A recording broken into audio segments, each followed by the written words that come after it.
Lipun channel bu mityeng tabiriba khwai tarabu channel asigi maikeidagi taramna okjari. Iramdamgi oiba phungawari loinana tonghan furup kanglupki wari masa kayama channel asina miyamda lepa leitana khudol tamjari loinana channel asibu hena mapung phanabagidamagta adom-adom thawjal nijari.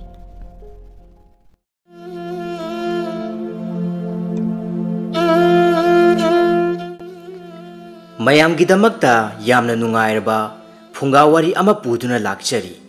ꯋꯥꯔꯤ ꯑꯁꯤ ꯑꯏꯕꯒꯤ ꯋꯥꯈꯜꯅ ꯁꯥꯒꯠꯆꯔꯒ ꯏꯖꯕꯅꯤ. ꯃꯁꯤꯗ ꯁꯤꯖꯤꯟꯅꯔꯤꯕ ꯋꯥꯍꯩ ꯋꯥꯇꯥ ꯄꯨꯝꯅꯃꯛ ꯋꯥꯈꯜꯅ ꯁꯥꯒꯠꯆꯕ ꯉꯥꯛꯇꯅꯤ.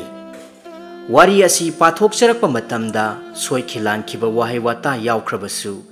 ꯇꯥꯕꯤꯔꯤꯕ ꯈ꯭ꯋꯥꯏ ꯈꯤꯕꯤꯛꯅ ꯆꯥꯎꯅ ꯉꯥꯛꯄꯤꯒꯅꯤ. ꯍꯧꯖꯤꯛ ꯃꯌꯥꯝ ꯄꯨꯟꯅ ꯇꯥꯃꯤꯟꯅꯔꯁꯤ.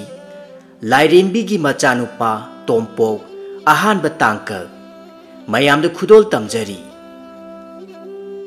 ꯊꯥꯏꯅ ꯃꯃꯥꯡꯉꯩꯒꯤ ꯃꯇꯝ ꯑꯃꯒꯤ ꯋꯥꯔꯤꯅꯤ. ꯅꯤꯡꯊꯤ ꯈꯨꯜ ꯀꯧꯕ ꯂꯝ ꯑꯃ ꯂꯩꯔꯝꯃꯤ.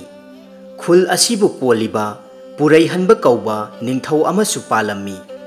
ꯈꯨꯜ ꯑꯁꯤ ꯌꯥꯝꯅ ꯏꯪꯅ ꯆꯤꯛꯅ ꯅꯨꯡꯉꯥꯏ ꯌꯥꯏꯐꯅ ꯄꯥꯜꯂꯝꯃꯤ. ꯈꯨꯜ ꯑꯁꯤꯗ ꯁꯂꯥꯏ ꯀꯧꯕ ꯅꯨꯄꯥ ꯑꯃꯁꯨ ꯂꯩꯔꯝꯃꯤ. ꯃꯍꯥꯛꯅ ꯄꯤꯛꯂꯤꯉꯩ ꯃꯇꯝꯗ ꯃꯍꯥꯛꯄꯨ ꯄꯣꯛꯄ ꯄꯂꯦꯝ ꯄꯟꯊꯧ ꯑꯅꯤꯗꯤ ꯂꯥꯏꯕꯛ ꯊꯤꯕ ꯊꯧꯗꯣꯛ ꯑꯃꯗ ꯑꯗꯨꯃꯛ ꯅꯣꯡꯒꯥꯈꯤꯔꯝꯃꯤ. ꯃꯔꯝ ꯑꯗꯨꯅ ꯁꯂꯥꯏꯅ ꯃꯈꯣꯏꯒꯤ ꯂꯧꯇꯥꯡ ꯁꯪ ꯑꯗꯨꯗ ꯃꯇꯣꯝꯇ ꯂꯩꯕ ꯇꯥꯔꯝꯃꯤ. ꯑꯁꯨꯝꯅ ꯍꯧꯖꯤꯛꯇꯤ ꯁꯂꯥꯏ ꯄꯥꯈꯪ ꯃꯄꯨꯡ ꯃꯔꯩ ꯐꯥꯔꯛꯂꯦ. ꯃꯍꯥꯛꯀꯤ ꯆꯔꯥ ꯅꯣꯡꯈꯠꯅꯖꯅꯕ ꯁꯤꯟꯐꯝ ꯑꯣꯏꯅ ꯃꯍꯥꯛꯄꯨ ꯄꯣꯛꯄ ꯄꯟꯊꯧꯅ ꯄꯥꯡꯊꯣꯛꯂꯝꯕ ꯃꯈꯣꯏꯒꯤ ꯈꯨꯜꯒꯤ ꯑꯆꯧꯕ ꯄꯥꯠ ꯑꯗꯨꯗ ꯂꯨ ꯂꯥꯡ ꯀꯌꯥ ꯊꯨꯝꯗꯨꯅ ꯉꯥ ꯐꯥꯔꯒ ꯃꯗꯨꯗꯒꯤ ꯑꯃꯨꯛ ꯃꯈꯣꯏꯒꯤ ꯈꯨꯜꯒꯤ ꯀꯩꯊꯦꯜ ꯑꯆꯧꯕ ꯑꯗꯨꯗ ꯌꯣꯜꯂꯒ ꯃꯗꯨꯗꯒꯤ ꯐꯪꯂꯛꯄ ꯇꯔꯦꯠꯀꯤ ꯁꯦꯟꯖꯥ ꯈꯔ ꯑꯗꯨꯅ ꯃꯍꯥꯛꯀꯤ ꯄꯨꯟꯁꯤ ꯍꯤꯡꯂꯝꯃꯤ. ꯑꯁꯨꯝꯅ ꯁꯂꯥꯏꯅ ꯁꯨꯕ ꯅꯣꯝꯕ ꯀꯟꯖꯕ ꯃꯇꯧ ꯑꯗꯨꯗ ꯈꯨꯜꯒꯤ ꯑꯍꯜ ꯂꯃꯟꯁꯤꯡꯅꯁꯨ ꯃꯍꯥꯛꯄꯨ ꯌꯥꯝꯅ ꯅꯨꯡꯁꯤꯕꯤꯔꯝꯃꯤ. ꯃꯗꯨꯗꯁꯨ ꯅꯠꯇꯅ ꯈꯨꯜ ꯑꯗꯨꯗ ꯂꯩꯔꯤꯕ ꯂꯩꯁꯥꯕꯤ ꯀꯌꯥꯁꯤꯡꯅꯁꯨ ꯁꯂꯥꯏꯕꯨ ꯑꯄꯥꯝ ꯅꯨꯡꯁꯤ ꯐꯥꯎꯅꯔꯝꯃꯤ. ꯑꯗꯨꯕꯨ ꯁꯂꯥꯏ ꯄꯨꯝꯅꯃꯛꯁꯤꯡ ꯑꯗꯨꯗ ꯊꯣꯏꯅꯁꯨ ꯋꯥꯈꯜ ꯈꯟꯖꯤꯜꯂꯨꯗꯦ.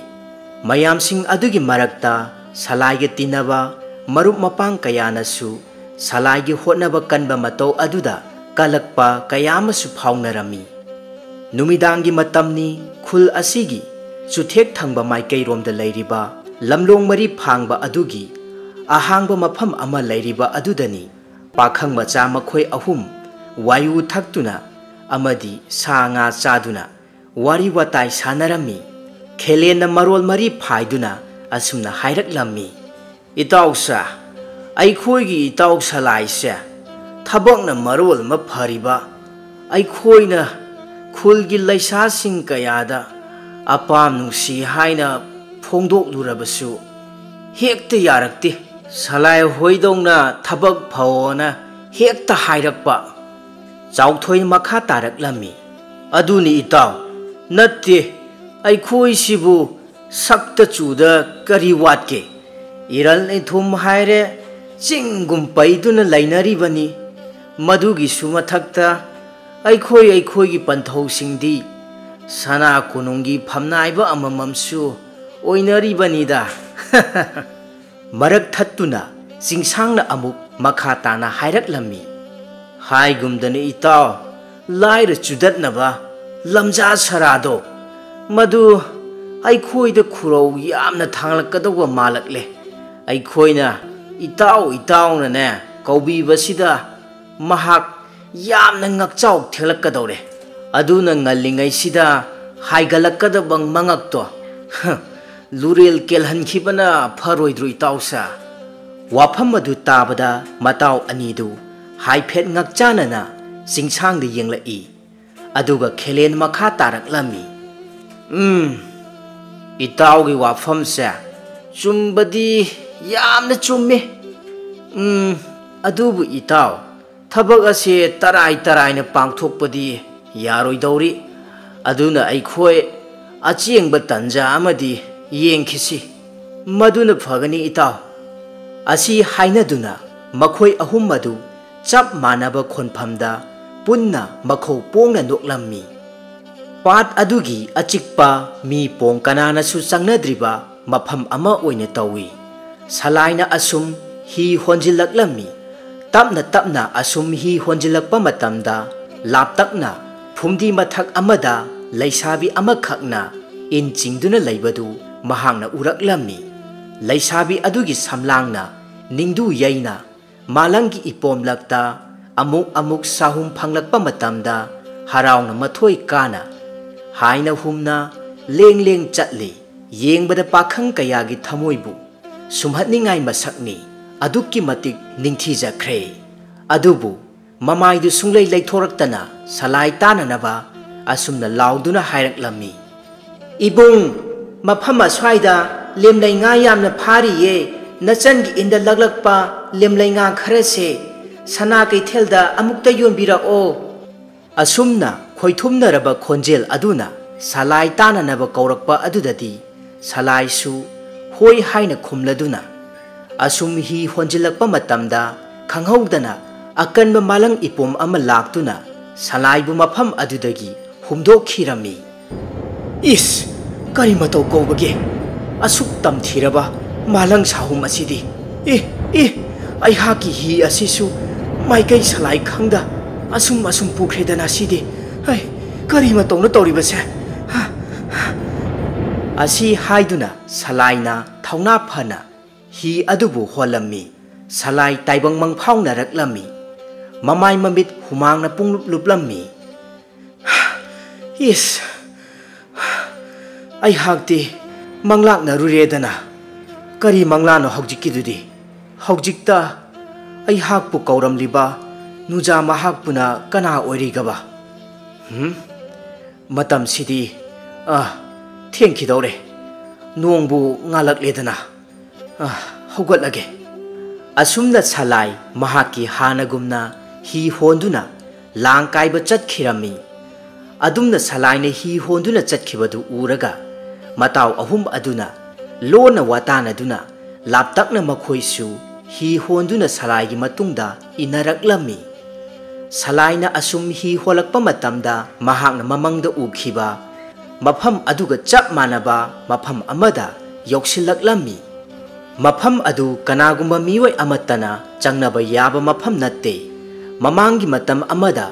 ꯃꯐꯝ ꯑꯗꯨꯗ ꯃꯤꯑꯣꯏ ꯀꯌꯥ ꯑꯃ ꯊꯋꯥꯏ ꯃꯥꯡꯕ ꯌꯥꯎꯅꯈ꯭ꯔꯕꯅꯤ꯫ ꯉꯁꯤ ꯐꯥꯎꯕ ꯃꯐꯝ ꯑꯁꯤꯒꯤ ꯑꯀꯨꯞꯄ ꯃꯔꯣꯜ ꯀꯅꯥꯒꯨꯝꯕ ꯑꯃꯠꯇꯅꯁꯨ ꯈꯪꯅꯗ꯭ꯔꯤ꯫ ꯃꯐꯝ ꯑꯁꯤꯒꯤ ꯑꯔꯣꯟꯕ ꯁꯂꯥꯏꯁꯨ ꯍꯤ ꯍꯣꯟꯅ ꯍꯣꯟꯅ ꯃꯄꯨꯛꯅꯤꯡꯗ ꯑꯁꯨꯝꯅ ꯈꯜꯂꯤ: "ꯃꯐꯝ ꯑꯁꯤꯕꯨ ꯑꯩꯍꯥꯛꯀꯤ ꯃꯪꯂꯥꯟꯗ ꯎꯈꯤꯕ ꯃꯐꯝ ꯑꯗꯨꯒ ꯆꯞ ꯃꯥꯟꯅꯈ꯭ꯔꯦꯗ꯫ ꯑꯗꯨꯒ ꯃꯐꯝ ꯑꯁꯤꯗꯤ ꯑꯩꯍꯥꯛꯀꯤ ꯄꯨꯟꯁꯤꯗ ꯑꯃꯨꯛꯇ ꯐꯥꯎꯕ ꯆꯪꯂꯛꯇ꯭ꯔꯤ꯫ ꯀꯔꯤꯅꯣ ꯏꯁꯥ ꯄꯨꯝꯕ ꯈꯪꯍꯧꯗꯅ ꯇꯨ ꯆꯨꯡꯂꯛꯂꯤꯕ ꯑꯁꯤꯅ? ꯑꯗꯨꯒ ꯀꯔꯤꯅꯣ ꯈꯪꯗꯕ ꯏꯍꯨꯜ ꯑꯃ ꯐꯥꯎꯔꯛꯂꯤꯕꯁꯤꯅ? ꯃꯐꯝ ꯑꯁꯤꯗꯤ ꯀꯔꯤꯒꯨꯝꯕ ꯈꯔꯗꯤ ꯂꯩꯔꯝꯕ ꯌꯥꯏꯁꯦ꯫ ꯈꯔꯒ ꯍꯦꯟꯅ ꯆꯪꯁꯤꯜꯂꯒꯦ"꯫ ꯑꯁꯨꯝꯅ ꯁꯂꯥꯏꯅ ꯇꯨꯡ ꯍꯟꯅ ꯁꯨꯡꯌꯦꯡ ꯌꯦꯡꯊꯣꯔꯛꯇ ꯑꯁꯨꯝ ꯍꯤꯗꯨ ꯍꯣꯟꯖꯤꯜꯂꯤ꯫ ꯃꯍꯥꯛꯀꯤ ꯃꯇꯨꯡꯂꯣꯝꯗ ꯂꯥꯞꯇꯛꯅ ꯃꯍꯥꯛꯀꯤ ꯃꯇꯥꯎ ꯑꯍꯨꯝ ꯑꯗꯨꯁꯨ ꯍꯤ ꯑꯃꯗ ꯄꯨꯟꯅ ꯍꯣꯟꯗꯨꯅ ꯏꯟꯅꯔꯛꯂꯝꯃꯤ꯫ ꯃꯈꯣꯏ ꯑꯍꯨꯝ ꯑꯗꯨꯁꯨ ꯃꯐꯝ ꯑꯗꯨꯗ ꯌꯧꯁꯤꯜꯂꯛꯄ ꯃꯇꯝꯗ ꯃꯁꯥꯗ ꯏꯍꯩ ꯍꯩꯅꯗꯕ ꯀꯔꯤꯒꯨꯝꯕ ꯏꯍꯨꯜ ꯑꯃꯃꯝ ꯐꯥꯎꯅꯔꯝꯃꯤ꯫ ꯈꯦꯂꯦꯟꯅ ꯍꯥꯏꯔꯛꯏ: "ꯏꯇꯥꯎꯁꯥ, ꯑꯩꯈꯣꯏꯅ ꯂꯥꯛꯂꯤꯕ ꯃꯐꯝ ꯑꯁꯤꯗꯤ ꯃꯃꯥꯡꯊꯛꯀꯤ ꯃꯇꯝꯗ ꯑꯍꯜ ꯂꯃꯟꯁꯤꯡꯅ ꯍꯥꯏꯅꯔꯝꯕ ꯃꯐꯝꯗꯨ ꯃꯥꯜꯂꯤꯗ꯫ ꯑꯩꯈꯣꯏ ꯌꯨꯝꯂꯣꯝꯗ ꯍꯜꯍꯧꯕꯅ ꯐꯒꯗꯧꯕ ꯃꯥꯜꯂꯦ꯫ ꯌꯨꯝꯗ ꯍꯟꯅꯕ ꯇꯧꯔꯁꯤ ꯏꯇꯥꯎ"꯫ ꯑꯗꯨꯝꯅ ꯈꯦꯂꯦꯟꯅ ꯀꯤꯔꯞ ꯇꯧꯕ ꯃꯇꯧ ꯑꯗꯨꯗ ꯍꯥꯏꯔꯛꯄꯗ ꯃꯇꯥꯎ ꯃꯈꯣꯏ ꯑꯅꯤꯗꯨꯁꯨ ꯑꯍꯥꯟꯕꯗꯗꯤ ꯀꯌా ꯊꯣꯏꯅ ꯈꯟꯖꯤꯜꯂꯨꯗꯕꯅꯤ꯫ ꯑꯗꯨꯕꯨ ꯃꯃꯥꯡ ꯃꯇꯝ ꯑꯃꯒꯤ ꯋꯥꯔꯤ ꯅꯤꯡꯁꯤꯡꯂꯛꯇꯨꯅ ꯃꯈꯣꯏ ꯑꯅꯤꯗꯨꯁꯨ ꯑꯁꯨꯝ ꯀꯤꯕ ꯍꯦꯜꯂꯛꯂꯝꯃꯤ꯫ ꯑꯁꯨꯝ ꯃꯐꯝꯗꯨꯒꯤ ꯑꯀꯣꯏꯕꯗ ꯌꯦꯡꯂꯨꯕ ꯃꯇꯝꯗꯁꯨ ꯂꯩꯔꯤꯕ ꯃꯑꯣꯡ ꯃꯇꯧ ꯀꯌꯥꯁꯤꯡ ꯑꯗꯨꯅꯁꯨ ꯃꯍꯦꯜꯂꯤ꯫ ꯅꯣꯡꯉꯥꯜꯂꯝꯗꯥꯏꯒꯤ ꯅꯣꯡ ꯉꯥꯟꯐꯨꯡ ꯇꯧꯔꯛꯄ ꯃꯇꯝ ꯑꯁꯤꯒꯤ ꯏꯪ ꯂꯥꯎꯕ ꯃꯥꯂꯪ ꯁꯥꯍꯨꯝꯅ ꯂꯤꯔꯤ ꯁꯤꯜꯂꯛꯄ ꯄꯥꯠꯇꯨꯒꯤ ꯐꯨꯝꯗꯤ ꯀꯌꯥꯁꯤꯡꯅꯁꯨ ꯃꯀꯣꯏ ꯃꯆꯤ ꯇꯨꯐꯛ ꯇꯨꯐꯥꯏ ꯂꯩꯕꯒꯨꯝ ꯄꯨꯛꯅꯤꯡ ꯍꯨꯕ ꯃꯇꯧ ꯑꯣꯏꯍꯜꯂꯕꯁꯨ ꯃꯗꯨꯒꯤ ꯃꯔꯨꯝꯗ ꯑꯀꯤꯕ ꯐꯪꯍꯜꯂꯕ ꯃꯥꯟꯕ ꯃꯇꯧ ꯀꯌꯥꯁꯤꯡ ꯑꯗꯨꯗ ꯃꯈꯣꯏ ꯃꯇꯥꯎ ꯑꯍꯨꯝꯗꯨ ꯃꯈꯥ ꯇꯥꯅ ꯁꯂꯥꯏꯒꯤ ꯃꯇꯨꯡ ꯏꯟꯅꯔꯔꯣꯏꯁꯤ ꯑꯋꯥꯕ ꯈꯨꯗꯣꯡꯊꯤꯕ ꯅꯪꯂꯕꯁꯨ ꯃꯊꯟꯇ ꯀꯅꯥꯅꯁꯨ ꯈꯪꯗ ꯊꯋꯥꯏ ꯃꯥꯡꯖꯈ꯭ꯔꯁꯅꯨ ꯍꯥꯏꯅꯗꯨꯅ ꯃꯈꯣꯏ ꯑꯍꯨꯝ ꯑꯗꯨ ꯃꯐꯝ ꯑꯗꯨꯗꯒꯤ ꯌꯥꯝꯅ ꯈꯨꯂꯩ ꯊꯨꯅ ꯍꯤꯗꯨ ꯍꯣꯟꯗꯨꯅ ꯃꯌꯨꯝ ꯃꯥꯏꯀꯩ ꯑꯃꯨꯛ ꯄꯥꯡꯈꯤꯔꯝꯃꯤ ꯑꯗꯨꯕꯨ ꯁꯂꯥꯏꯗꯤ ꯑꯁꯨꯝ ꯃꯈꯥ ꯇꯥꯅ ꯍꯤꯗꯨ ꯍꯣꯟꯖꯤꯜꯂꯛꯄꯅ ꯄꯥꯠꯇꯨꯒꯤ ꯑꯆꯧꯕ ꯏꯔꯩ ꯏꯐꯨꯠꯀꯨꯝ ꯇꯧꯕ ꯃꯐꯝ ꯑꯃꯗ ꯌꯧꯁꯤꯜꯂꯛꯂꯝꯃꯤ ꯑꯉꯛꯄꯒꯤ ꯃꯇꯧ ꯍꯥꯏꯕꯗꯨꯅꯤ ꯃꯐꯝ ꯑꯗꯨꯗꯒꯤ ꯃꯆꯤ ꯑꯃꯠꯇ ꯂꯦꯡꯕ ꯉꯝꯗ ꯍꯤ ꯑꯗꯨ ꯏꯔꯩꯅ ꯐꯥꯖꯤꯟꯗꯨꯅ ꯊꯝꯂꯝꯃꯤ ꯀꯔꯤ ꯃꯇꯧ ꯀꯧꯕꯒꯦ ꯍꯤ ꯑꯁꯤꯗꯤ ꯑꯁꯨꯛ ꯀꯟꯅ ꯍꯣꯜꯂꯕꯁꯨ ꯃꯁꯤ ꯁꯨꯛꯂꯦꯡ ꯂꯦꯡꯗ꯭ꯔꯤꯕꯁꯤꯅ ꯀꯔꯤꯒꯤꯅꯣ ꯀꯔꯤꯅꯣ 이래 예시수 아숨마숨 깡칼랐네 아숨나 살라이네 히 아두 이래 아두다기 난톡나나바 깐나 호나람미 아두부 까리수 ngamlamde 방갈 통나 푸독두나 아숨 깐나 호나라바수 밤바이 레람데 마두다기 강호우다나 히 아두 이래 아두나 깐바 헤만키바나 아깐바 사홍갈 로이나나 이마이 왕칼락두나 우루 라이실락람미 matau aduda salai angakpa akiba kaya ama phauraklammi madudagi mahak waman khibana hinung aduda wanthakirami asumna hi adu iraina laksinduna uru ungduna mafam khangdaba amada pukhirami salai machinda ising yamna thaksin khibana maram oiraga mahak wanthakiduna laimaida tadun leirami aduga manak aduda masak matau yamna phajakhrabi ꯂꯩꯁꯥꯕꯤ ꯑꯃꯅ ꯃꯁꯥ ꯅꯣꯝꯗꯨꯅ ꯍꯧꯗꯣꯛꯅꯕ ꯀꯟꯅ ꯍꯣꯠꯅꯔꯝꯃꯤ ꯃꯃꯩ ꯊꯪꯗ ꯁꯂꯥꯏꯅ ꯊꯛꯆꯤꯟꯈꯤꯕ ꯏꯁꯤꯡ ꯐꯅꯌꯥꯝ ꯑꯗꯨ ꯃꯆꯤꯟꯗꯒꯤ ꯀꯥꯝꯊꯣꯔꯛꯇꯨꯅ ꯌꯥꯝꯅ ꯋꯥꯅ ꯃꯃꯤꯠ ꯄꯥꯡꯊꯣꯔꯛꯂꯝꯃꯤ ꯃꯍꯥꯛꯀꯤ ꯃꯤꯠꯃꯥꯡꯗ ꯃꯁꯛ ꯈꯪꯗꯕꯤ ꯃꯁꯛ ꯃꯇꯧ ꯌꯥꯝꯅ ꯐꯖꯈ꯭ꯔꯕꯤ ꯂꯩꯁꯥꯕꯤ ꯑꯃꯅ ꯁꯂꯥꯏꯕꯨ ꯂꯥꯏꯀꯠꯅꯔꯝꯕ ꯎꯕꯗ ꯃꯍꯥꯛ ꯌꯥꯝꯅ ꯉꯛꯅ ꯑꯃꯗꯤ ꯌꯥꯝꯅ ꯄꯥꯈꯠꯅ ꯐꯨꯛ ꯍꯧꯒꯠꯂꯛꯂꯝꯃꯤ ꯀꯅꯥꯅꯣ ꯅꯍꯥꯛ ꯀꯅꯥꯅꯣ ꯑꯗꯨꯒ ꯑꯩꯍꯥꯛꯅ ꯂꯩꯔꯤꯕꯁꯤꯅ ꯃꯐꯝ ꯀꯗꯥꯏꯗ ꯑꯁꯤ ꯍꯥꯏꯗꯨꯅ ꯁꯂꯥꯏꯅ ꯄꯥꯈꯠꯅ ꯑꯁꯨꯝ ꯀꯣꯏꯅ ꯌꯦꯡꯂꯛꯄ ꯃꯇꯝꯗ ꯃꯐꯝ ꯑꯗꯨꯗꯤ ꯃꯍꯥꯛꯀꯤ ꯄꯨꯟꯁꯤꯗ ꯑꯃꯨꯛꯇ ꯊꯦꯡꯅꯈꯤꯗ꯭ꯔꯤꯕ ꯃꯐꯝ ꯈꯪꯗꯕ ꯑꯃꯗ ꯃꯍꯥꯛ ꯂꯩꯔꯝꯃꯤ ꯑꯗꯨꯒ ꯃꯍꯥꯛꯀꯤ ꯍꯤ ꯑꯗꯨꯗꯤ ꯃꯐꯝ ꯑꯗꯨꯗ ꯂꯩꯔꯝꯗ꯭ꯔꯦ ꯃꯐꯝ ꯑꯁꯤ ꯌꯦꯡꯕ ꯃꯇꯝꯗ ꯑꯗꯨꯛꯀꯤ ꯃꯇꯤꯛ ꯐꯖꯩ ꯁꯅꯥ ꯃꯆꯨ ꯀꯌꯥꯒꯤ ꯑꯔꯪꯕ ꯄꯣꯠꯁꯛ ꯀꯌꯥꯅꯁꯨ ꯇꯥꯗꯨꯅ ꯂꯩꯔꯤ ꯑꯗꯨꯒ ꯃꯍꯥꯛꯅ ꯂꯩꯔꯝꯂꯤꯕ ꯃꯐꯝ ꯑꯁꯤꯗꯤ ꯏꯊꯠ ꯑꯃꯒꯨꯝꯅꯁꯨ ꯇꯧꯏ ꯁꯂꯥꯏꯅ ꯑꯉꯛꯄ ꯐꯪꯂꯕ ꯃꯐꯝ ꯑꯗꯨꯗ ꯑꯁꯨꯝ ꯀꯣꯏꯅ ꯌꯦꯡꯕꯗ ꯃꯍꯥꯛ ꯑꯉꯛꯄꯇꯅ ꯄꯤꯛ ꯊꯜꯂꯝꯃꯤ ꯄꯨꯝꯅꯃꯛ ꯑꯁꯤ ꯃꯤꯀꯨꯞ ꯑꯃꯗ ꯃꯍꯥꯛ ꯀꯝꯗꯧꯅ ꯃꯐꯝ ꯑꯁꯤꯗ ꯂꯩꯔꯝꯂꯤꯕꯅꯣ ꯍꯥꯏꯕ ꯃꯇꯝꯗ ꯃꯍꯥꯛ ꯋꯥꯈꯜ ꯀꯔꯤꯁꯨ ꯊꯣꯛꯂꯝꯗꯦ angakpatana thallaba matau kayasing aduda mahak masak matau yamna phajakhrabi laisabi aduna salaidi yengduna atappa momon minokka loinana asumna hairaklammi sakhangdaba lamlanba nahakna leiriba mafam asigi mamingdi leiwari haine kawido ado nahakpu kanano aikhoigi lamgi misumande nahakpu kadaidagi lakpano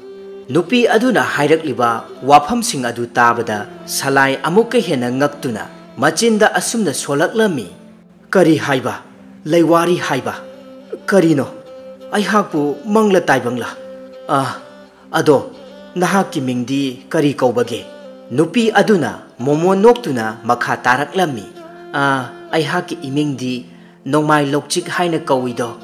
nupi adugi mamingdu tabada salaidi yamna ngaklami amukta ta khidriba ming amasu oirammi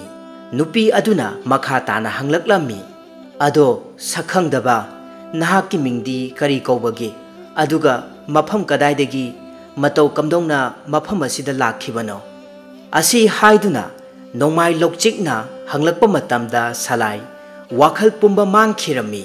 ngaihak aduda mahakki maming amadi mahakki laifamna chingba aduga matau kamdongna mafam asida lakhibano haiba amatta khanglamde aihakki iming kari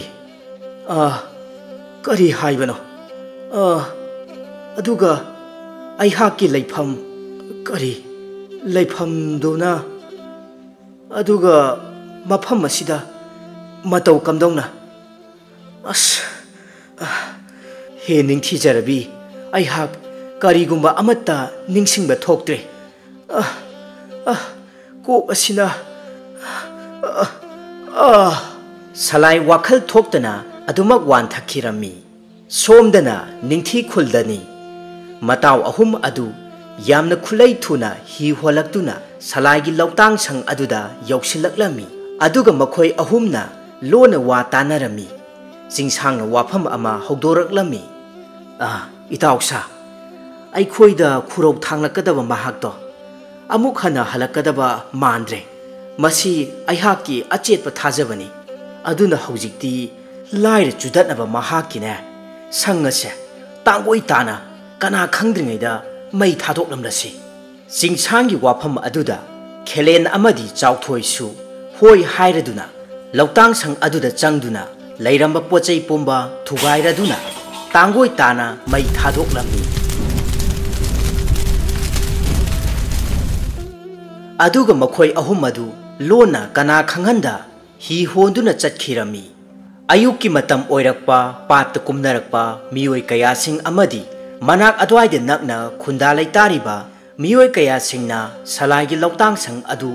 maina chaklai khangaraktuna mai chakliba adu muthatnanabani haiduna kanna hotnarami adubu mayam sing aduna thengnarakpa adudi khara thengdokhre maduna maram oiraga haujikti pochai amata phawba kanba ngamkhidre tangoi tana chaklaba aduda khunja singduna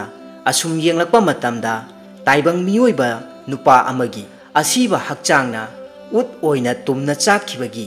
aremba khara thengnarami matau aduda khunja sing ahal laman pumba singna salaidu maina chakpada yawkhre khanduna thawai nungaitana kapnarami paw adu tabada mataw ahum adusu laktuna thawai wasinaduna thamoi sokna kapsinarami khul adugi ningthau purai hanbasu paw adu taraduna masamaksu khongmi lami kayaga khongdoiraktuna awaba aduda saruk yarami adubu pumnamak khelen jingsang amadi chawthoi makhoi ahumgi khujin thaurangi haiba kananasu khangkhidre sanagi ningthi jaraba phambal amada makokta sanagi machuna luhup uppa sanagi phijetana leitenglaba maithongda momon minok kaloinana nganthoi phambal tongduna leiri nak yet oi animaktasu humai thogal tauri ningthaurel aduna manai amada yengduna asumna hairaklammi tela yangma nahak munna taw haujikti aihaki kumhai mapung pharaganido imom nongmai lokchikpu inakta changhala udo tela yangma momon minok kaloinana thogalon uttuna laining thau mahaki maphamda asumna haijaraklammi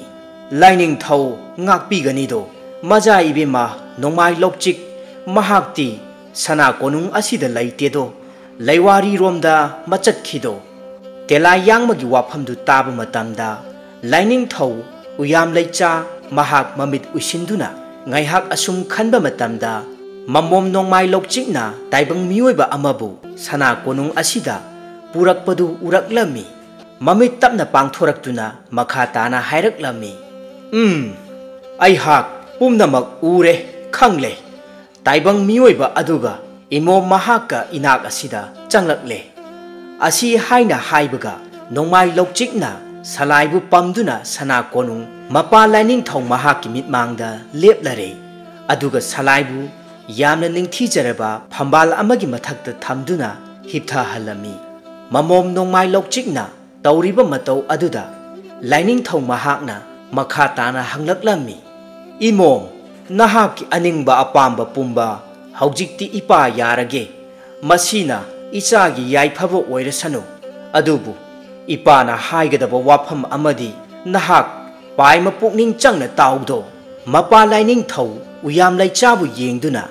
mamom nongmai lokchikna momon noktuna asumna mahai jaraklami ipa laining thau namom aihak loina khangjaido ipa laining thau na takpiba pumba namom na karisu hiktok charoido hekta takpiyu fare imom taibang miyoibaga khoyum lai aikhoiga yumban minaba haibasi tungi tunglam chatta ꯑꯀꯥꯏꯕ ꯀꯌꯥ ꯂꯥꯛꯀꯗꯕ ꯂꯩꯕꯅꯤꯅ ꯃꯁꯤ ꯈꯪꯅ ꯃꯆꯠꯇꯕꯁꯨ ꯃꯌꯥꯗꯦꯗꯣ ꯄꯜ ꯑꯁꯤꯒꯤ ꯋꯥꯡꯃꯗ ꯃꯆꯠꯂꯕꯗꯤ ꯇꯥꯏꯕꯪ ꯃꯤꯑꯣꯏꯕ ꯑꯃꯗꯤ ꯈꯣꯌꯨꯝꯂꯥꯏ ꯑꯩꯈꯣꯏ ꯑꯅꯤꯒꯤ ꯃꯔꯛꯇ ꯑꯁꯥꯎ ꯄꯔꯩ ꯆꯟ ꯇꯥꯏꯕꯪ ꯀꯨꯝꯍꯩ ꯀꯥꯏ ꯃꯥꯂꯦꯝ ꯑꯁꯤꯒꯤ ꯈꯣꯡꯆꯠꯁꯨ ꯀꯥꯏꯈꯤꯕ ꯌꯥꯏꯗꯣ ꯅꯣꯡꯃꯥꯏ ꯂꯧꯆꯤꯛ ꯃꯄꯥ ꯂꯥꯏꯅꯤꯡꯊꯧꯅ ꯇꯥꯛꯄꯤꯕ ꯄꯨꯝꯕ ꯊꯋꯥꯏ ꯌꯥꯎꯅ ꯇꯥꯔꯝꯃꯤ ꯑꯗꯨꯒ ꯃꯍꯥꯛꯅ ꯑꯃꯨꯛ ꯃꯈꯥ ꯇꯥꯅ ꯍꯪꯂꯛꯂꯝꯃꯤ ꯏꯄꯥ ꯂꯥꯏꯅꯤꯡꯊꯧ ꯅꯃꯣꯝꯗ ꯇꯥꯛꯄꯤꯔꯤꯕ ꯄꯨꯝꯕ ꯅꯃꯣꯝ ꯀꯔꯤꯁꯨ ꯀꯥꯎꯖꯔꯣꯏ ꯑꯗꯨꯕꯨ ꯅꯃꯣꯝꯒꯤ ꯋꯥꯐꯝ ꯑꯃꯇꯪꯗꯤ ꯏꯄꯥ ꯂꯥꯏꯅꯤꯡꯊꯧꯒꯤ ꯃꯐꯝꯗ ꯍꯪꯒꯠꯆꯒꯦꯗꯣ ꯂꯥꯏꯅꯤꯡꯊꯧ ꯎꯌꯥꯝ ꯂꯩꯆꯥ ꯃꯣꯃꯣꯟ ꯃꯤꯅꯣꯛꯀ ꯂꯣꯏꯅꯅ ꯃꯈꯥ ꯇꯥꯅ ꯍꯥꯏꯔꯛꯂꯝꯃꯤ ꯏꯃꯣꯝ ꯍꯥꯏꯌꯨ ꯏꯄꯥꯗ ꯍꯦꯛꯇ ꯍꯥꯏꯌꯨ ꯃꯆꯥ ꯑꯣꯏꯕꯁꯤꯡꯒꯤ ꯋꯥꯐꯝꯕꯨ ꯄꯂꯦꯝ ꯄꯟꯊꯧ ꯑꯅꯤꯗ ꯃꯍꯥꯏꯖꯗꯅ ꯀꯅꯥꯗ ꯍꯥꯏꯔꯨꯒꯅꯤ ꯍꯦꯛꯇ ꯍꯥꯏꯌꯨꯗꯣ ꯃꯄꯥ ꯂꯥꯏꯅꯤꯡꯊꯧ ꯃꯍꯥꯛꯅ ꯃꯌꯥꯔꯕꯗ ꯃꯃꯣꯝ ꯅꯣꯡꯃꯥꯏ ꯂꯧꯆꯤꯛꯅ ꯃꯈꯥ ꯇꯥꯅ ꯃꯃꯥꯡꯊꯛꯀꯤ ꯃꯇꯝꯗ ꯊꯣꯛꯈꯤꯕ ꯋꯥꯔꯤ ꯑꯃꯕꯨ ꯃꯔꯤꯛ ꯆꯨꯝꯅ ꯂꯤꯔꯛꯂꯝꯃꯤ ꯅꯤꯡꯊꯤ ꯈꯨꯜꯗꯅꯤ ꯇꯣꯃꯥꯜ ꯑꯃꯗꯤ ꯍꯦꯟꯕꯤ ꯃꯈꯣꯏ ꯑꯅꯤꯅ ꯅꯧꯅ ꯌꯨꯝꯕꯥꯜꯂꯕꯗ ꯃꯥꯏꯊꯣꯡ ꯃꯀꯥ ꯂꯥꯝꯅ ꯅꯨꯡꯉꯥꯏꯅ ꯅꯤꯡꯊꯤ ꯈꯨꯜꯒꯤ ꯄꯥꯠꯄꯥꯟꯗ ꯂꯧꯇꯥꯡ ꯁꯪ ꯑꯃ ꯁꯥꯗꯨꯅ ꯃꯇꯩ ꯃꯅꯥꯎ ꯃꯈꯣꯏ ꯑꯅꯤꯈꯛ ꯂꯩꯔꯛꯂꯝꯃꯤ ꯇꯁꯦꯡꯅꯃꯛꯀꯤ ꯇꯣꯃꯥꯜꯒꯤ ꯑꯄꯣꯛꯄ ꯄꯂꯦꯝ ꯄꯟꯊꯧ ꯑꯅꯤꯗꯤ ꯃꯍꯥꯛꯅ ꯆꯍꯤ 10 ꯁꯨꯔꯛꯄ ꯃꯇꯝ ꯑꯗꯨꯗ ꯃꯈꯣꯏꯒꯤ ꯈꯨꯜꯗ ꯑꯀꯟꯕ ꯇꯝꯊꯤꯔꯕ ꯂꯩꯅꯥ ꯑꯃ ꯁꯟꯗꯣꯔꯛꯇꯨꯅ ꯃꯤꯑꯣꯏ ꯀꯌꯥ ꯑꯃ ꯅꯣꯡꯒꯥꯈꯤꯔꯝꯃꯤ ꯃꯌꯥꯝꯁꯤꯡ ꯑꯗꯨꯒꯤ ꯃꯔꯛꯇ ꯇꯣꯃꯥꯜꯒꯤ ꯑꯄꯣꯛꯄ ꯑꯃꯗꯤ ꯑꯄꯣꯛꯄꯤ ꯃꯈꯣꯏ ꯑꯅꯤꯁꯨ ナꯗꯨꯅ ꯑꯗꯨꯃꯛ ꯅꯣꯡꯒꯥꯈꯤꯔꯝꯃꯤ ꯑꯗꯨꯕꯨ ꯂꯥꯏꯕꯛ ꯐꯕꯗꯤ ꯇꯣꯃꯥꯜ ꯑꯃꯗꯤ ꯃꯍꯥꯛꯀꯤ ꯄꯤꯛꯂꯤꯕꯤ ꯆꯍꯤ 5 ꯁꯨꯔꯤꯕꯤ ꯃꯆꯟꯅꯨꯄꯤ ꯑꯗꯨꯒ ꯃꯈꯣꯏ ꯑꯅꯤꯗꯤ ꯀꯔꯤꯁꯨ ꯊꯣꯏꯗꯣꯛꯄ ꯇꯧꯔꯝꯗꯦ ꯑꯁꯨꯝꯅ ꯇꯣꯃꯥꯜ ꯃꯍꯥꯛꯀꯤ ꯃꯃꯥ ꯃꯄꯥ ꯑꯅꯤꯅ ꯃꯈꯣꯏꯕꯨ ꯊꯥꯗꯣꯛꯇꯨꯅ ꯉꯟꯅ ꯅꯣꯡꯒꯥꯈ꯭ꯔꯕꯗ ꯇꯣꯃꯥꯜꯅ ꯃꯍꯥꯛꯀꯤ ꯄꯤꯛꯂꯤꯕꯤ ꯆꯍꯤ 5 ꯁꯨꯔꯤꯕꯤ ꯃꯆꯟꯅꯨꯄꯤ ꯑꯗꯨꯕꯨ ꯋꯥꯅ ꯌꯣꯛꯂꯛꯂꯝꯃꯤ ꯑꯗꯨꯕꯨ ꯃꯍꯥꯛꯀꯤ ꯃꯆꯟꯅꯨꯄꯤ ꯑꯗꯨꯅ ꯆꯍꯤ 10 ꯁꯨꯔꯛꯄ ꯃꯇꯝ ꯑꯗꯨꯋꯥꯏꯗ ꯃꯈꯣꯏꯒꯤ ꯈꯨꯜꯗ ꯑꯇꯣꯞꯄ ꯂꯝꯒꯤ ꯅꯤꯡꯊꯧꯅ ꯂꯥꯟꯗꯥꯔꯛꯄ ꯃꯇꯝꯗ ꯈꯨꯟꯖꯥ ꯀꯌꯥ ꯑꯃ ꯊꯋꯥꯏ ꯃꯥꯡꯂꯝꯃꯤ ꯃꯗꯨꯒꯤ ꯃꯔꯛꯇ ꯇꯣꯃꯥꯜꯒꯤ ꯃꯆꯟꯅꯨꯄꯤ ꯑꯗꯨꯁꯨ ꯊꯋꯥꯏ ꯃꯥꯡꯈꯤꯔꯝꯃꯤ ꯑꯗꯨꯕꯨ ꯂꯥꯟꯐꯝ ꯑꯗꯨꯗꯤ ꯃꯈꯣꯏꯒꯤ ꯈꯨꯜꯒꯤ ꯅꯤꯡꯊꯧꯅ ꯃꯥꯏ ꯄꯥꯛꯂꯝꯃꯤ ꯃꯇꯝ ꯑꯁꯤꯗ ꯇꯣꯃꯥꯜ ꯊꯃꯣꯏ ꯁꯣꯛꯅ ꯉꯥꯎꯆꯠꯅꯔꯝꯃꯤ ꯃꯇꯝ ꯈꯔ ꯂꯩꯔꯒ ꯃꯍꯥꯛ ꯑꯉꯥꯎ ꯑꯐꯩꯗꯧꯅ ꯇꯧꯔꯝꯃꯤ ꯑꯗꯨꯕꯨ ꯈꯨꯜ ꯑꯁꯤꯗ ꯃꯍꯥꯛꯄꯨ ꯅꯨꯡꯁꯤꯖꯕꯤ ꯍꯦꯟꯕꯤꯅ ꯇꯣꯃꯥꯜꯒꯤꯗꯃꯛꯇ ꯂꯦꯞꯄꯤꯗꯨꯅ ꯑꯁꯨꯝ ꯍꯣꯠꯅꯔꯛꯄꯅ ꯍꯧꯖꯤꯛꯇꯤ ꯇꯣꯃꯥꯜꯁꯨ ꯃꯤꯔꯣꯜ ꯇꯥꯔꯛꯇꯨꯅ ꯍꯦꯟꯕꯤ ꯑꯃꯗꯤ ꯇꯣꯃꯥꯜ ꯃꯈꯣꯏ ꯑꯅꯤꯕꯨ ꯑꯍꯜ ꯂꯃꯟꯁꯤꯡꯅ ꯁꯤꯟꯅꯕꯤꯗꯨꯅ ꯌꯨꯝꯕꯥꯟꯕꯒꯤ ꯂꯝꯕꯤꯗ ꯈꯣꯡ ꯊꯥꯡꯖꯤꯜꯍꯜꯂꯛꯂꯝꯃꯤ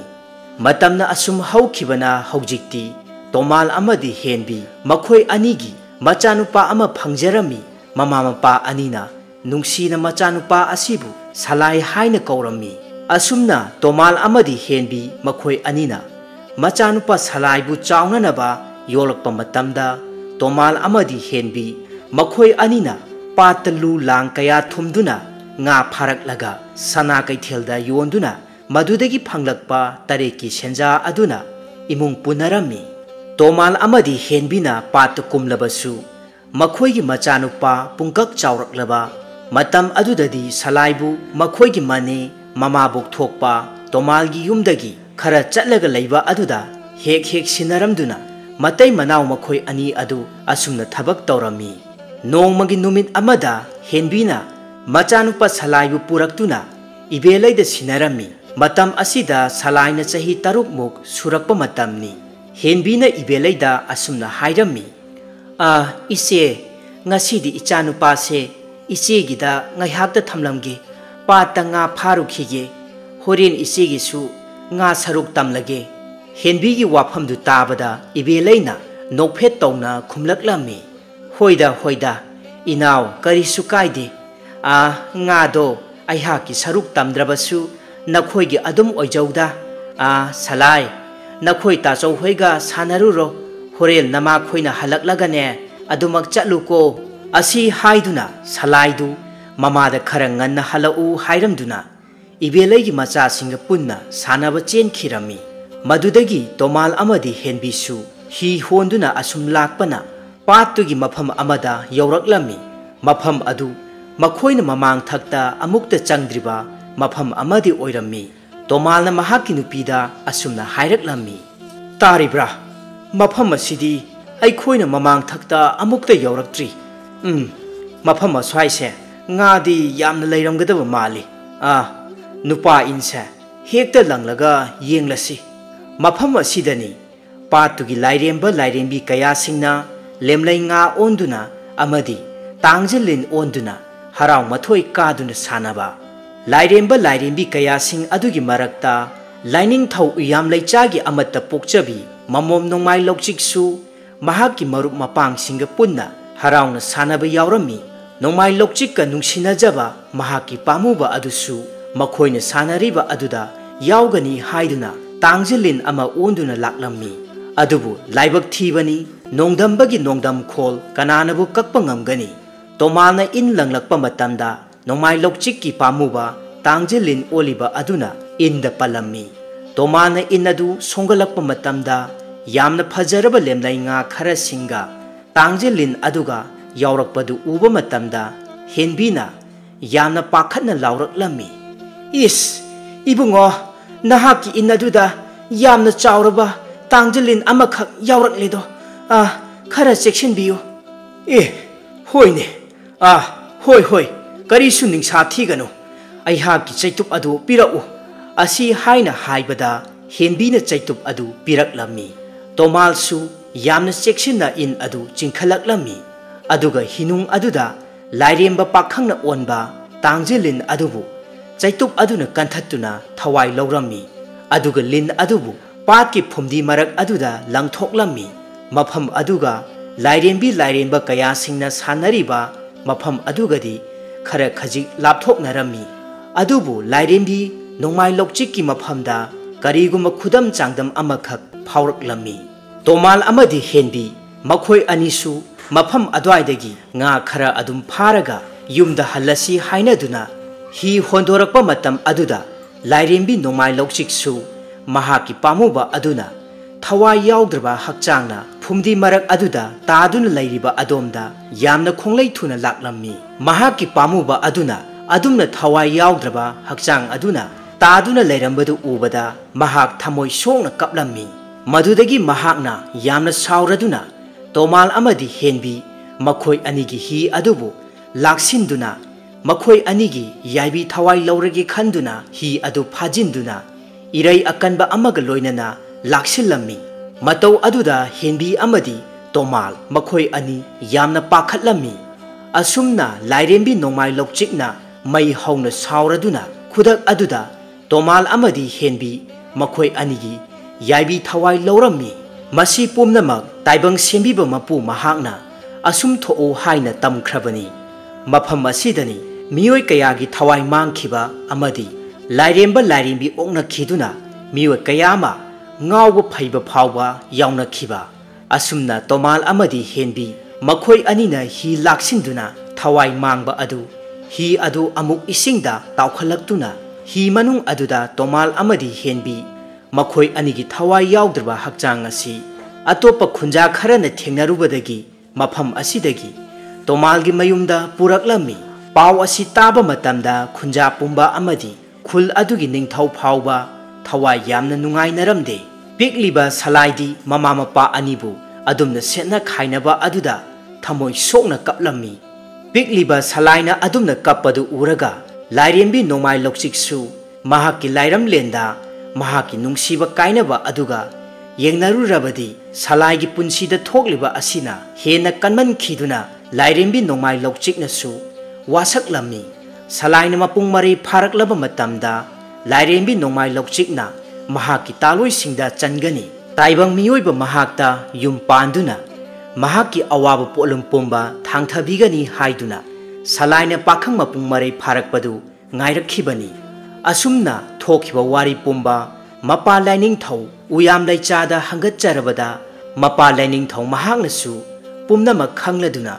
ꯃꯃꯣꯝ ꯅꯣꯡꯃꯥꯏ ꯂꯧꯆꯤꯛꯅ ꯍꯥꯏꯔꯤꯕ ꯋꯥꯐꯝ ꯑꯗꯨꯗ ꯃꯍꯥꯛꯁꯨ ꯑꯌꯥꯕ ꯄꯤꯔꯛꯂꯝꯃꯤ. ꯏꯄꯥ ꯈꯪꯂꯦ. ꯄꯨꯝꯅꯃꯛ ꯏꯃꯣꯝꯒꯤ ꯂꯥꯏꯕꯛꯇ ꯇꯝꯈ꯭ꯔꯕꯅꯤꯗꯣ. ꯀꯔꯤꯁꯨ ꯍꯣꯡꯗꯣꯛꯄ ꯌꯥꯔꯔꯣꯏꯗꯣ. ꯏꯃꯣꯝꯅ ꯇꯥꯏꯕꯪ ꯃꯤꯑꯣꯏꯕ ꯁꯂꯥꯏ ꯃꯍꯥꯛꯇ ꯇꯥꯂꯣꯏꯁꯤꯡꯗ ꯆꯟꯗꯨꯅ isu nupa ama phangjaraba matung mahakna sahi taruk surakpa matam aduda salai gi palem panthau ani sena khaina khibagum isu nupa tompok haina mapu aihangna koloirabani do isu nupa tompok su palem mama oibi mahaka sena khainaba oirasanu matam aduda imomna ipagi nakta la uko asi haiduna mamombu nungsina makokta nanthabirami madudagi khanghaudana salai amadi nongmai lokchik makhoi ani hanagi irai aduda punna laklammi matam adu phawbada salai di karisu wakhal taramde lairemba lairembi kaya singi sanapham adudagi makhoi thoraktuna nongmai lokchikna thambalgi koloi ming lauduna masak matau yamna phajakhrabi laisabi amagi saktamda patki phumdi puthadaba mafam amada in chingduna leirami aduga salaina hanagi matawgumna karisu tawdana amuk hi honduna maikai atopa amadagi laklammi mahakna asum hi holakpa matamda laptakna samlangna ningdu yaina malangi ipom lakta mathoi kana haina humna leng leng chat in chingduna leiribi adubu uraklami laisabi aduna maithong maka lamba minok amaga loinana laithoraptuna salaina hi holaklibadu tanaba asumna lauduna hairaklammi ho ibung asomda nachangi lemlai nga yamna phariye nachangi inda laglakpa lemlai nga singase ibungna sana kaithelda amukta yonbirak o adumna kaurakpa aduda salaisu mahaki manglanda ukhiba aduga chap manaduna mahak yamna ngaklammi amuksu mangla haiduna mahak patki luraba laije isingda makhutna soktuna yengli haujikti mahak mangnate haiba khangle madudagi mahakna hoi hoi aihaki hi ase mafam adomda honjilakhige asi haiduna salaina mahaki hi adu masak matau yamna phajakhrabi laisabi adugi manak tamna honjilaklammi salaina laisabi adugi manakta sangsilakpadadi nupi adu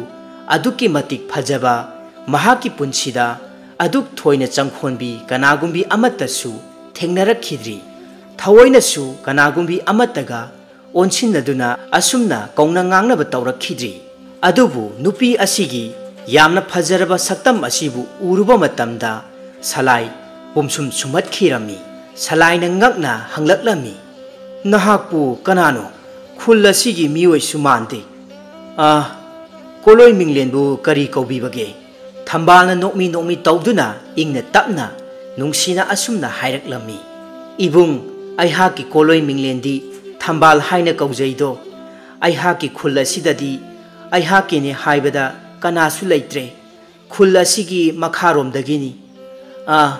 ado ibungbu sana kaithelda lemlai nga sing yonba chatli haiba ibung salaidu natabra salai tingak maingak nana yenglamba adu sakpham sat hanjilaktuna makha tana khumlaklami hoi au mane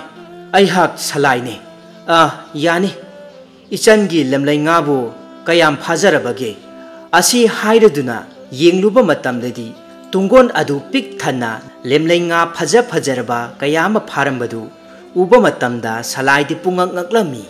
asumna makhoi anisu numit adudagi hauna sakhang mai khangnaduna loinaba haurakhirami salai gi thamoi nungda amadi thambal gi thamoi dasu apam nungsi phaunaraklammi madudagi makhoi ani asum tapna tamna loinarakpana apam nungsi phongdoknaduna nungsi chanajaba ama oiraklammi